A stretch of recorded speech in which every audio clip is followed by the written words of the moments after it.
his friends experience with those who disbelieve among their friends, where they're saying basically this belief in God was a result of people's ignorance in the past, not understanding and being able to explain the phenomena in the world around them. They had to resort to God to explain it.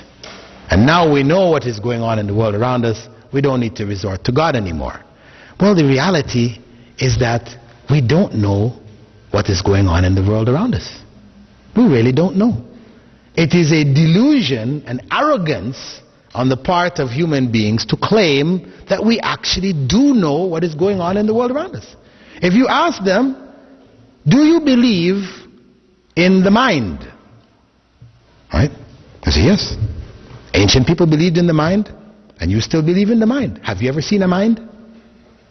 Can you show me your mind?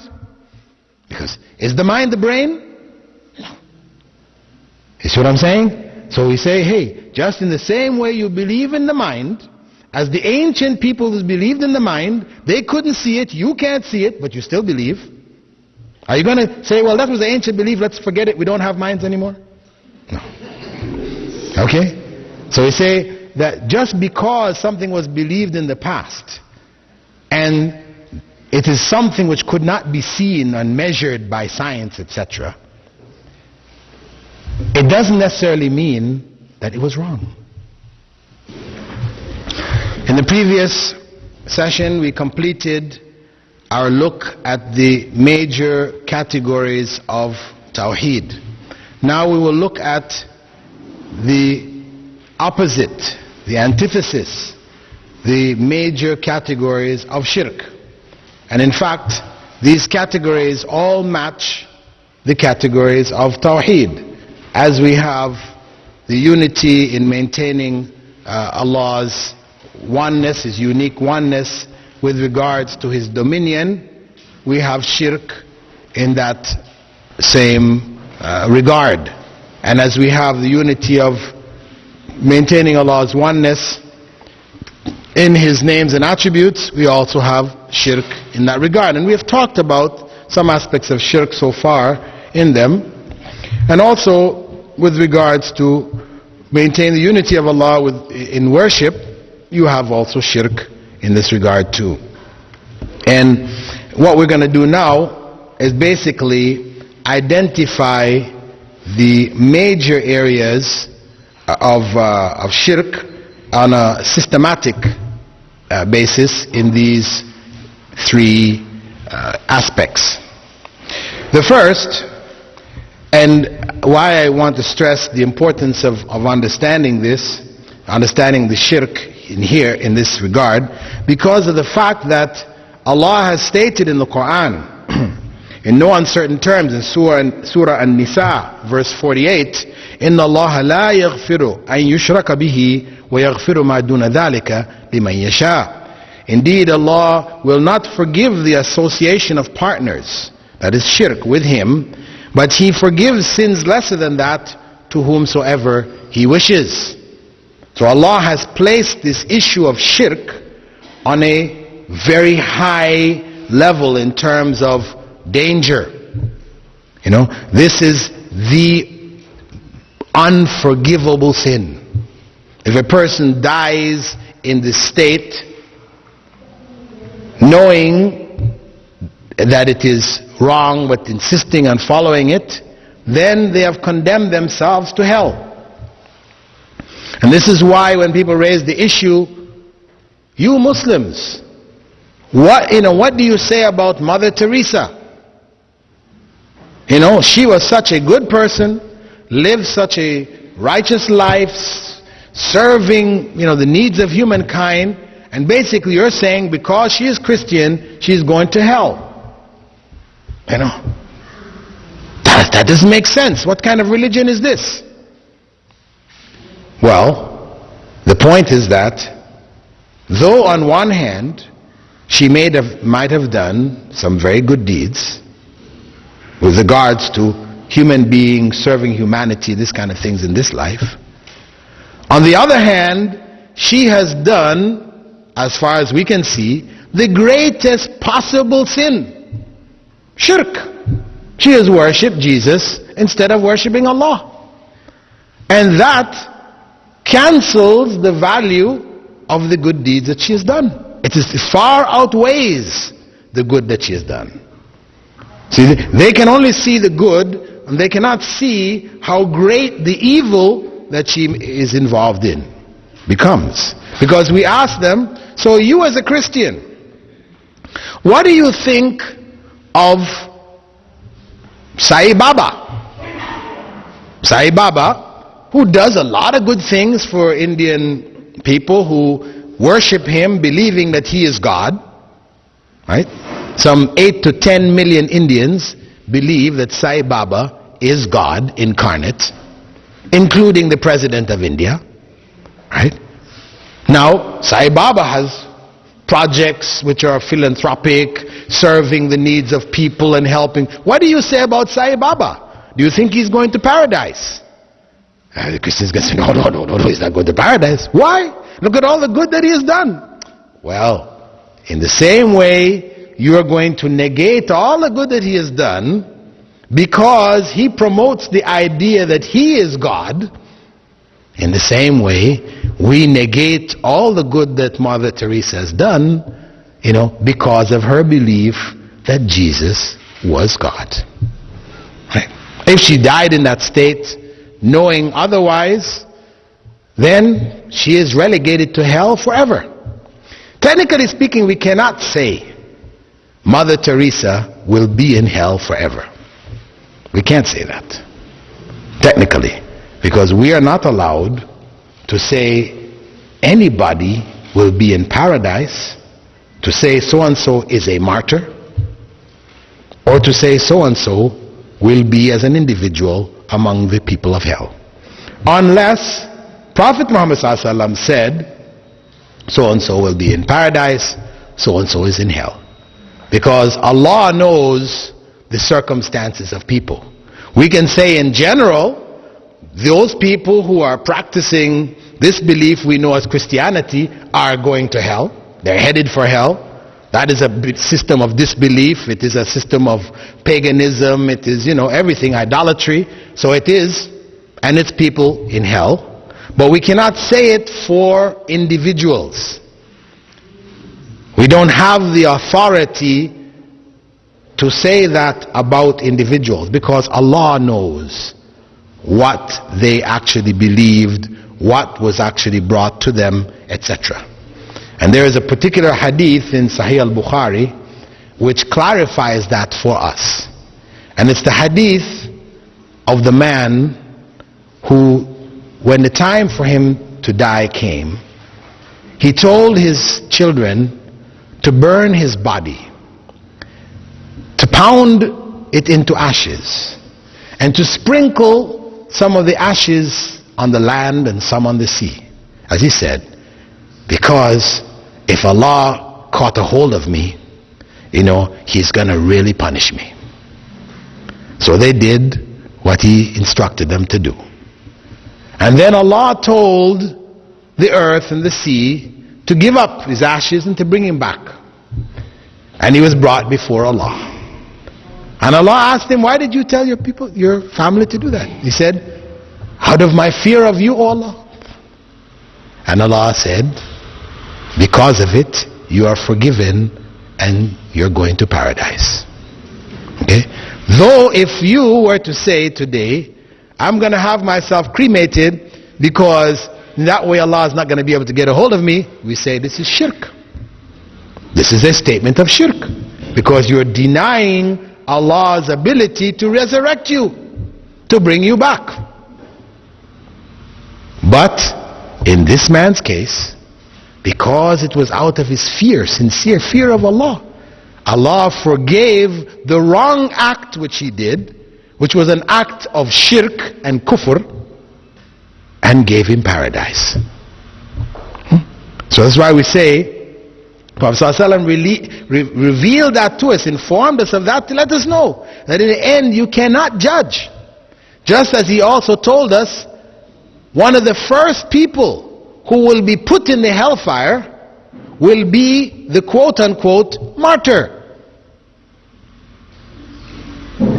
He said, that individual, Allah will ask him, what did you do with the courage and the power, etc., which I gave you? And the man will say, I used this for your sake, O Allah. I fought for your sake. I fought in defense of the faith, and I gave up my life for your sake. And Allah will say, you lied. You did not fight for my sake. You fought so that people would say, what a brave man. What a courageous man. What a hero. And it was said, he will be drawn away on his face and thrown into hell. This is why it is wrong to say, so and so is a martyr. We don't know. If Prophet Muhammad ﷺ said so and so is a martyr, then we can say, yes, so and so was a martyr. Otherwise, the most we can say is, this person, we hope he will be a martyr. Insha'Allah, Allah will accept what he has done as an act of martyrdom. But we cannot say with a surety that that person is in fact a martyr, because when you say a person is a martyr, what you're saying is they are going to paradise. You are defining here who is going to paradise in that regard. We're not allowed to do that.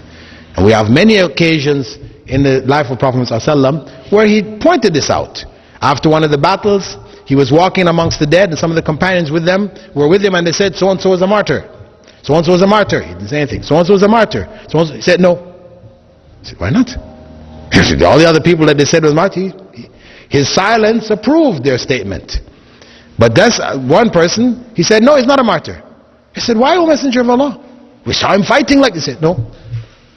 He fought for the spoils.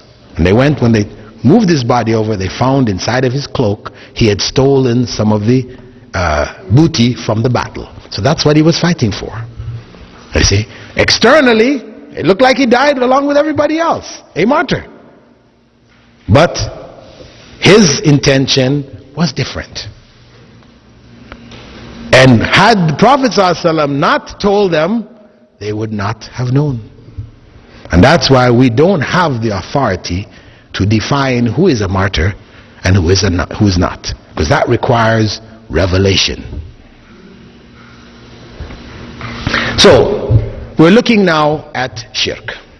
Shirk in rububiyyah, first and foremost, in the concept of Allah's dominion over all things. This may take place in two ways. One which we call shirk by association. Yarhamkullah. Shirk by association. Or the other way, shirk by negation. Now, shirk by association means that one or other of Allah's powers have become personified as gods. Either it's in the case of the Zoroastrians, who have the god of good and the god of evil, which I spoke about before, or it could be in the form of the Hindus, who believe in the supreme being Brahman as being the single being, the one, the absolute. They believe, Hindus believe in one God. But they also believe that some of God's powers, his powers being the creator, is represented by a god, Brahma. His powers as being the preserver is represented by the god Vishnu. And his power of being the destroyer is represented by the god Shiva. So they have a trinity of Brahma, Vishnu and Shiva, which they worship as individual powers of God. Unlike the Christians, they also have God the Father, God the Son, God the Holy Spirit, three gods in one. Similar situation, where God's attributes become manifest, he becomes carnate, whatever, and he is worshipped as some divisible being. And this is also manifest in the arguments of the Christians when they want to explain to us how God can be three and one at the same time, they have a variety of theories. We know the egg theory, which is common. They say, well, just as the egg is comprised of the white, the yolk, and the shell, well, it's all one egg. They say, well, that's how God is. We said, that's how an egg is. That's not God, okay?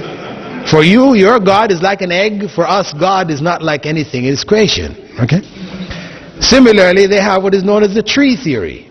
The tree theory involves believing, as they say, explain, that as a tree has branches, it has a trunk, and it has roots. These all parts make up the one God. We say, that's a tree. We don't believe God is divisible into parts like a tree.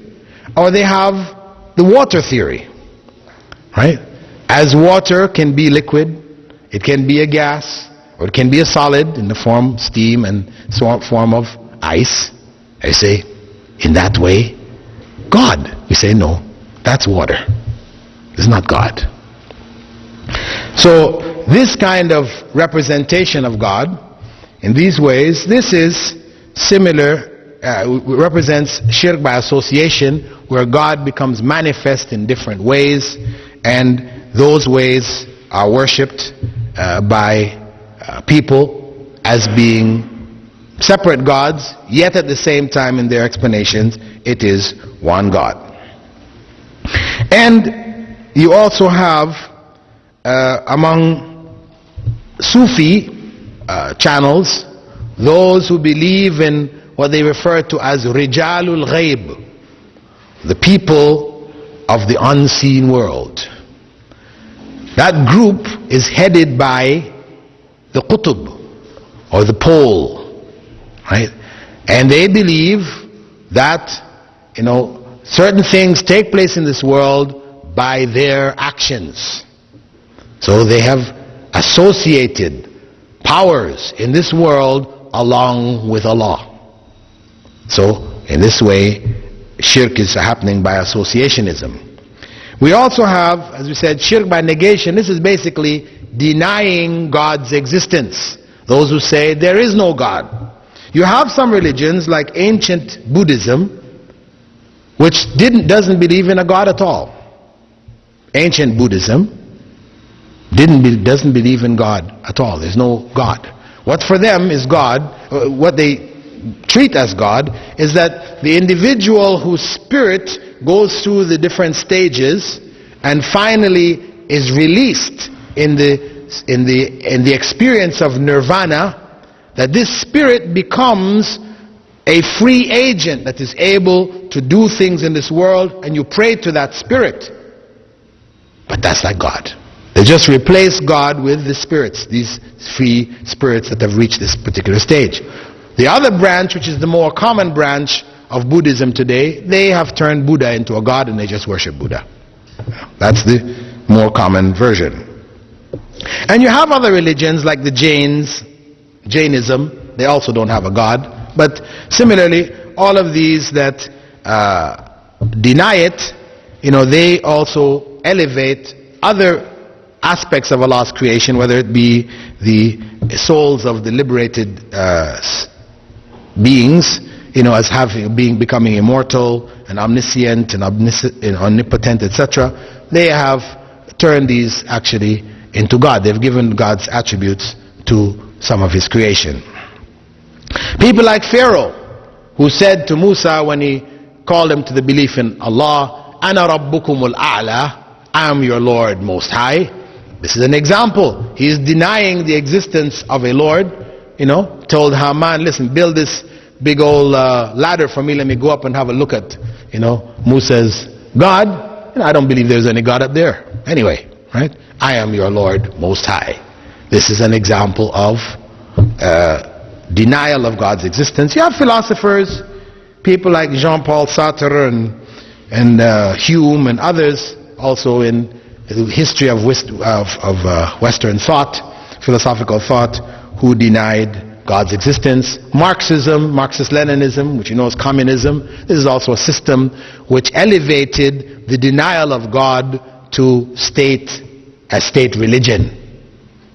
Prior to this, denial of God's existence remained as the belief of a few. And this is why when we look into the Quran, and the Quran addresses issues of belief in Allah, very few verses actually address the concept of those who deny God's existence altogether. They always go from, you believe in God in this respect, well, this is how you should believe in God in all respects. Right? As Allah said in the Quran, وَلَئِن سَأَلْتَهُمْ مَنْ خَلَقَ السَّمَاوَاتِ وَالْأَرْضِ لَيَقُولَنَّ اللَّهِ. If you ask them who created the heavens and the earth, they'll say Allah. But they have errors in this belief in Allah. Whereas there are few verses in the Quran where Allah addresses those who actually don't believe in God at all, because these have always been a minority in human existence. Of course, as I said, with this 20th century, it was elevated to state religion. In Russia, in China, and elsewhere, communism, the disbelief in God's existence, became a part of the religion of the state. I didn't call it religion, but in fact it became their religion. And what happened is that though this was officially propagated, the mass of the people still believed in God. So they were still a minority. Though it became, as I said, state religion officially, so people, if they wanted to graduate from school or they wanted to get certain posts, they had to externally repeat these claims that God doesn't exist. Internally, they didn't really believe it. And that's why when these systems fell, you found people rushing back to religion. Because now there was no pressure on them, they were free, they left those beliefs because it was only an external thing. And in any case, what we could point out is that even those people who deny God's existence, if you actually pin them down, they do have gods that they worship. They do. Because everybody has to have a God. It is their explanation for things. You find it there. If you go and you ask that individual who's an atheist, okay, you don't believe there's a God. Now, you are a successful businessman. However, such and such a person who was your classmate, who came from a similar background as you, who graduated with all the different things, he is an utter failure. Why? Utter failure, why? What does he say? My good luck. His bad luck. And if you go and you pin him down to the various events which are taking place in his day or her day, you will find them when you ask them, what about this? They say good luck. What about that? Bad luck. What about this? Good luck. What about that? Bad luck. So you find they're saying bad luck and good luck controls the whole of their life in the end. And the other term which they use instead of luck, they say fortune. My good fortune. Now the term fortune, right, comes from the Greek term Fortuna, which is the name of the goddess of good and bad luck. Fortuna. So that's their god, fortune. The ancient Greek goddess. Of course, when we assign the powers of God to a blind force like fortune and luck, what this does is it eliminates the requirements of worship. Right? Now if it's a personal God who has consciousness, etc., then you have to deal with, well, what does God want from me? But now when you look at it as a blind force, then you don't have to deal with that. So really it's just an escape from dealing with the obligations of belief in God. It's just a substitute. So don't let them fool you into thinking they don't have a God. They do have gods, every last one of them. Now, the other area of shirk is shirk in al-asma wa sifat, in Allah's names and attributes. This also occurs in two ways. One which we call shirk by humanization, and the other which we call shirk by deification. By deification. Those of you who may have difficulty reading that word in English, please don't pronounce it as defecation. Right? Because that has a whole different meaning altogether. It's deification, which means making something or someone a god. Alright? So, humanization. What this refers to is making God like His creation. That God has a form. Whether it is a human form or an animal form or whatever form, this is, in general, we can call it shirk by humanization. Why? Because people, generally speaking, represent God in human form. Human beings looked at as being the highest stage of creation, then they more commonly represent God in their own form. And of course, historically speaking, this is what Christianity has portrayed. When they promote the idea that Jesus was God, right? And they have their paintings, Michelangelo's painting in the Sistine Chapel, where he spent so many months and years on his back painting this picture, the famous picture you see of this man reaching down and the other man reaching up, and there's like their fingers are like this, and this representing God giving the spark of life to Adam.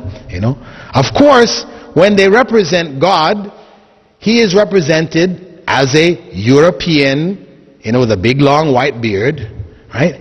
And in this way, when they promote this to be the understanding of God in the rest of the non-European world, then they are subtly, putting in the people's minds, subliminally promoting to them that we, Europeans, are closer to God. We are God-like. And this creates in the minds of the non-Europeans a desire to look like a European. So you'll find them doing all kinds of things, whether it's skin whiteners or it's, cutting the slits out of your eyes, or, people into this whole practice of trying to look like a European, because it has been promoted to them that this is God-like, closer to God. Right? And of course, it's the nature of people to do this. Right? I don't necessarily believe that this was an insidious plan by the Christians of Europe, that they were trying to really make everybody believe, but that's just the natural consequence, that people who make images of God tend to make images of God looking like themselves. So when you go to the Buddhists, and Buddhism has spread from India, you don't find it in India anymore, though it was a reform movement in Hinduism. You find it in Sri Lanka, Cambodia, in Japan. Now if you go to Sri Lanka, Buddha looks like a Sri Lankan. If you go to Cambodia, he looks like a Cambodian. You go to Japan, he looks like a Japanese. This is the nature of people. When they're going to represent the God to their own people, they try to make that God look like themselves. Right? So this is the natural consequence which happens from trying to represent God in His creation. The other form, shirk by deification, this involves giving Allah's attributes to His creation. We spoke about that in Shiaism and etc. Now, whether we look at individuals, and I mentioned as one example the Nusayris, which is a branch of Shiaism, followed by the ruling class of Syria. Right? The Nusayris, Hafid Asad, his son, and the others, they belong to this group of Shiites who call themselves Alawis. They're called Alawis or Nusayris. They believe, and the mass of Syrians don't believe this. Mass of Syrians are quote-unquote Sunni Muslims. But the ruling class, they believe that Allah became manifest in human form as Muhammad ﷺ, Ali, and Salman al-Farisi. This is their belief. And this takes them right out of Islam. That is kufr in reality. Right? Now, also, if we look at Sufi groups who have given powers, amongst Muslims who call themselves Sunni Muslims, you have those who have given powers of Allah to human beings. Powers which only belong to Allah. And where they have done that, they have committed shirk by deification. The statement of Al-Hallaj, saying, Ana al-Haq, I am the embodiment of truth. As Allah said, describing himself, wa huwa al-Haq, he describes himself as being al-Haq. For any Muslim to say, Ana al-Haq, he's basically saying, I'm Allah. So he's giving Allah's attribute of being the embodiment of truth to himself. This becomes shirk by deification. The other area of shirk by deification is an area that many of us have inadvertently participated in when we went to our high school and we learned Einstein's theory of relativity. When we wrote in our books E equals mc squared, we were writing a statement of shirk. E equals mc squared is a statement of shirk.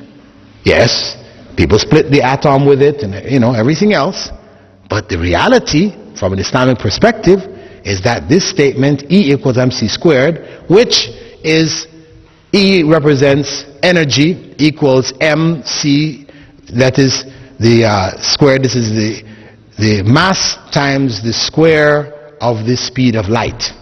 This is how it is put in actual formula. But when it is expressed as a statement, it is said that energy can neither be created nor destroyed. This is what they say. Energy transforms into matter, matter transforms back into energy. This is the concept, a closed system. So when you say energy can neither be created nor destroyed, what are you saying here? You're saying that energy has no beginning nor end. And that is Allah. Only Allah is without beginning or end. And Allah, of course, has said in the Quran, وَهُوَ خَالِقُ كُلِّ شَيْءٍ, He is the creator of everything. Therefore, energy was created by Allah. And Allah also said, كُلُّ مَا عَلَيْهَا فَانٍ, everything in this world will disappear. It will end. Go out of existence. And Allah will bring it back. So everything has an end. Energy will end. It has a beginning and it has an end. That is the correct belief. So therefore, those of us that are still in our studies and we have to learn this thing, in high school, what do? The teacher asks you what's Einstein's theory of relativity. What are you going to write in your book now? Now if you write, hey, this is the statement of shirk, I can't write it, guess what? You just failed your examination. So what you do is when you write this, E equals mc squared, you put in brackets after it, by man. By humankind. Okay, you're covered. Well, we accept that. Human beings, we cannot create or destroy energy.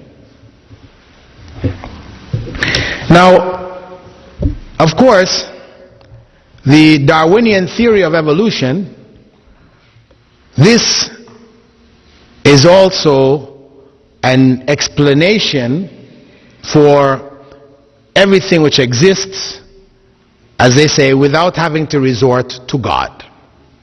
So they elevate the principle of survival of the fittest to God. It becomes the God. This is what is creating and developing and molding and shaping and all these different things. This principle of survival of the fittest. And of course, as Muslims, we reject that. It is all in accordance with Allah's plan. Now, the last category of shirk is that in Tawheed al-Ibadah, that is in the area of worship, where people have called human beings to worship other than Allah. And the basic message of the prophets was to call people to the worship of Allah alone. As Allah said, وَلَقَدْ بَعَثْنَا فِي كُلِّ أُمَّةٍ رَسُولًا أَنِ اعْبُدُوا اللَّهَ وَاجْتَنِبُوا الطَّاغُوتَ. In Surah An-Nahl, verse 36, Allah said there, surely I have sent to every nation a messenger, saying, worship Allah and avoid false gods. This is the essence of the message of Islam. So, shirk, major shirk, shirk has been divided now into two aspects, what we would call ash-shirk al-akbar, major shirk, and ash-shirk al-asghar, minor shirk. Major shirk is this act of worshipping others instead of Allah, besides Allah, along with Allah. All of these practices become a form, one or other, of shirk. And as we said before, as Tawheed has external aspects, shirk, and internal aspects, shirk also has external and internal aspects. That a person may commit shirk externally by bowing before idols, bowing before others beside Allah, and internally they can commit shirk by emotionally attaching themselves to some aspects of His creation. This is why Prophet ﷺ had said, Ta'isa abdud dirham wa abdud dinar. The worshipper of the dirham and the dinar will always be miserable. He called them worshippers of the dirham and the dinar, meaning the dollars and the pounds. Right? Those who worship it. So he has identified, meaning how does a person worship money? Money becomes the goal in life. It becomes the be-all and the end-all of everything. Everything is judged according to money. Is it going to benefit me monetarily? Is it not going to benefit me monetarily? I do or I don't do, all on the basis of money. Then money becomes our God. And the God may be our desires. As Allah said, أَرَأَيْتَ مَنِ اتَّخَذَ إِلَهَهُ هَوَاهُ. Have you not seen the one who takes his desires as his God? Where the person does or doesn't do based on his or her desires. That's what is the deciding factor which controls whether they should do, whether they shouldn't do. It is all based on their desires. Then the desires become our gods. And Shirk al-Asghar, Prophet Muhammad ﷺ had said in a well-known hadith, the thing I fear most for you is ash-shirk al-asghar, minor shirk. The companions asked, O Messenger of Allah, what is minor shirk? He replied, ar-riya. Ar-riya, that is praying or acting, doing an act of worship for admiration and praise, to impress others. This is called ar-riya. And he said, for verily Allah will say on the day of resurrection, when people are receiving their rewards, go to those for whom you are showing off in the material world and see if you can find any reward for them. That practice, riya, destroys the value of all of our good deeds. And ar-riya is something we have to be particularly careful about, as some of the companions like Ibn Abbas said, riya is like the creeping, or it's more hidden than the creeping of a black ant on a black stone in the middle of a moonless night. This is how subtle it is. More subtle than a black ant creeping on a black stone in the middle of a moonless night. Meaning that it can catch us without us realizing it. Meaning we have to be constantly vigilant to ensure that our practices are free from riya, things which would expose us to desiring the admiration, the praise, etc. of others. And when we find ourselves in such a situation, then we should say the dua, Allahumma inna na'udhu bika min an nushrika bika shay'an na'lamuhu وما لا نعلم ونستغفرك لما لا نعلم. That is, Allahumma inna na'udhu bika an nushrika bika shay'an na'lamu wa nastaghfiruka lima la na'lam. O Allah, we seek refuge in you from knowingly committing shirk with you, and we ask your forgiveness for what we do not know about. That represents the basic aspects of shirk in the major areas of Tawheed. Now, what remains for us is looking at shirk in some particular aspects where people have gone astray. One of the major areas wherein people have gone astray in shirk is in the area of, in Allah's names and attributes, is in the area of what we refer to as al-ulu, or the transcendency of Allah. The concept of Allah being above and beyond His creation. A very important concept. Because for the mass of Muslims today, if you ask them where is Allah, their response will be, in general, Allah is everywhere. This is the common response of the mass of Muslims in the world today. However, the belief that Allah is everywhere is in fact the foundation of idolatry. It is a necessary foundation for those who believe in worshipping Allah through His creation. It is explained by this principle or this concept that Allah is everywhere. Now, if we ask, for example, the Hindu who believes in the one absolute God, Brahman, why he is worshipping this idol which he made with his own hands, somebody made for him or whatever. If he is the average Hindu who has not philosophized on the matter, he will just, or she will say, this God brings me good. I worship Ganesh, who is the elephant head God. He has the body of a human being and the head of an elephant. It's popular, Ganesh.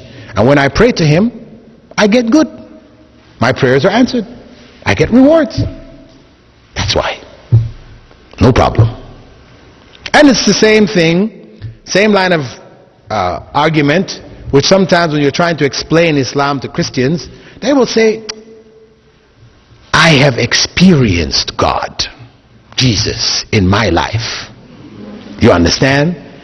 You're believing this because you didn't experience Jesus in your life. You know, I have turned to Him, I have prayed, and my prayers were answered. This is my proof. I know that Jesus is God. Right? This is the argument. So for that kind of argument, you take them back to the Hindu. Okay, what about the Hindu who prays to Ganesh and his or her prayers are answered? What do you think? Ganesh is God? Or the animist who prays to the trees or the rivers and their prayers are answered? What do you think? The trees and the rivers are God? Of course the Christian will say no. These are not God. So I said, then who is answering their prayers? The God, real God. It's God who is answering their prayers. Not the rivers and the trees or the idols. It's God. And we say the same thing with Jesus. You think that Jesus is answering your prayers, but it is God who is answering your prayers. And really, the difference between Ganesh and Jesus is only semantics. They're only words. In reality, Jesus was part of God's creation, just as Ganesh and the others are part of God's creation. So in the same way, it wasn't God answering those who prayed to his creation, whether they were praying to stones and sticks or to idols. It is also God not answering, it's God who's answering the prayer, and not the individual, the human being who you believe to be God. But now if you speak to the educated Hindu, who has philosophized his religion, he studied under a few yogis or whatever, and you ask him or her, why are you worshipping this object of your own creation? They'll say, we're not worshipping it. Please don't misunderstand. We are not worshipping this idol that you see before you. No, we are worshipping Brahman, the one absolute God, who is everywhere, pervades everything. But at the time of our worship of our idol, Brahman becomes concentrated inside of the idol. So we're worshiping God who is concentrated in the idol and not the idol itself. Just like you're worshiping the Kaaba. And we say, no, we're not worshiping the Kaaba, we're worshiping God. So no, it's the same thing. You know, there you are bowing down to this black cube, and you insist that you're not worshiping it, but you're bowing down before it. Of course, there is a qualitative difference. Right? There is a difference here. Because for those who worship these idols, believing that God is concentrated in the idol, if you take away the idol, can they worship? No. They have to have the idol. Whereas, if somebody takes away the Kaaba, can we still worship? Of course we can. In fact, you can go inside of the Kaaba and worship. It would be inconceivable for them to be climbing inside of their idols and worshiping. It doesn't work. That doesn't work. Okay? So there is a qualitative difference between what we're doing and what they're doing. Right? But, unfortunately, Muslims confuse this issue in the minds of these people. They confuse it. Why? By putting in their homes pictures of the Kaaba. Putting on their prayer rugs pictures of the Kaaba. So everywhere they go and they're going to pray, there is this image of the Kaaba. So to those externally who are looking at these things, it's just like we're worshipping the Kaaba. So it's wrong, really, to put pictures of the Kaaba on our prayer rugs, on our walls, on this. It's wrong. It's error. And it misguides people. Of course, there's another point that you should know, that many Hindus have this belief concerning our worship of the Kaaba. Not what I just said. There's another belief that they have. One Hindu from England, living in Toronto, I was flying to England, and he was sitting beside me, so we got in this conversation, and we became friendly. So he now felt he could ask me a question. He said, listen, I have this question that's been bothering me all my life. But I couldn't ask any Muslim. I had Muslim friends, but I felt shy to ask them this, But, I can see you are open-minded and, you're coming from a Western background. So, do you mind if I ask you this question? I said, sure, go ahead. He said, growing up, my parents told me, and my brothers and sisters, that inside the Kaaba, you have one of our gods called Shiva Lingam. I started to laugh, of course, I said, he looked at me, smiled, he saw me laughing, and he said, yeah, that's what they told us, it was in there, and also in Medina, that's what you have there in that mosque of the Prophet, you got Shiva Lingam there too. Well, I explained to him that, of course, no, this is not true, we don't have any one of your idols inside of the Kaaba. You can go inside the Kaaba, it's open, there's nothing inside there. Anyway, so if you're giving da'wah to Hindus, just be aware of this, that a number of them have this idea, this concept that we have inside of the Kaaba one of their gods. And it's good for you actually when you're involved in this thing too. You should go and look up what Shiva Lingam stands for. You go up and look up what Lingam stands for and you'll be shocked, right? Anyway, but it's good to know it, because in the course of da'wah with them, it's good to clarify these points, because sometimes they don't even realize it themselves, you know. Anyway, what we're saying here is that this belief in God being everywhere is the basis of a number of these individuals who believe in idolatry.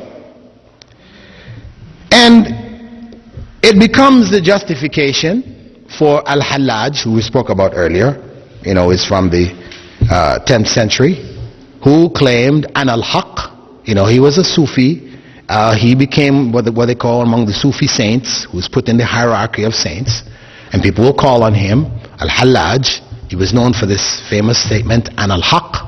When the Muslim judges brought him before them, you know, and asked him to retract this statement because of its implications, he stood up in the court and he opened up his cloak and said, there is nothing inside this cloak except Allah. So he removed from them any doubts about what he intended. At that point, the only thing left to do was to execute him. So they cut off his head. Of course, the Sufis in their books, they write that when his head was cut off and it hit the ground rolling, it kept on saying, an al-Haq, an al-Haq, an al-Haq. They said, okay, this is proof that what he was saying was right. He was killed, you know, wrongly, etc., etc. Really, he was on the truth. Of course, for us, even though this story is probably apocryphal, not authentic, if we concede to them that it did happen, no problem. Because if we go to the case of Prophet Musa, when he went to the top of Mount Tur to receive revelation, and he left behind Harun and the people, and that individual, as Samiri, he asked the people to give them their jewelry. He got their jewelry together, he melted it all down, and he threw in the mix some dust, as he said, from the footprint of an angel, right?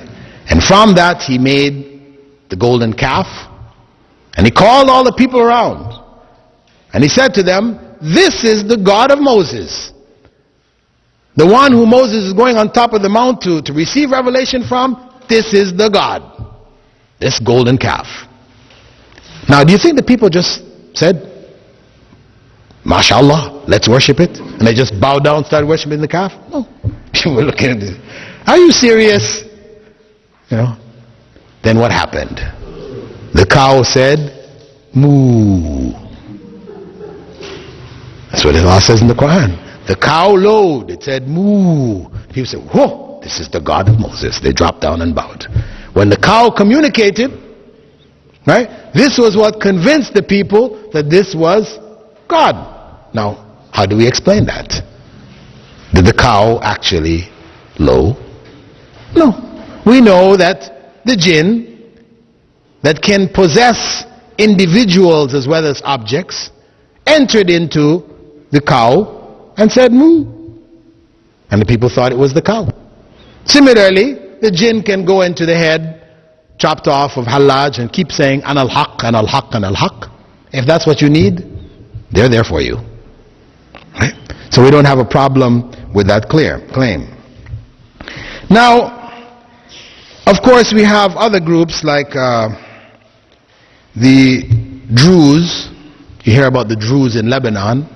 Their belief also is that God became carnate, human, in the form of the last of the Fatimid rulers in Egypt, called Al-Hakim bi Amrillah. They believe that he became God in that person. The Ismaili Shiites, Aga Khanis, right, whose leader is Abdul Karim Aga Khan, they believe that their Imam is God incarnate. In fact, when one of the earlier Imams of theirs, the one who was weighed and given his body weight in gold, in platinum, and in diamonds by his followers, when he was asked in Egypt, because they have They were based in Egypt.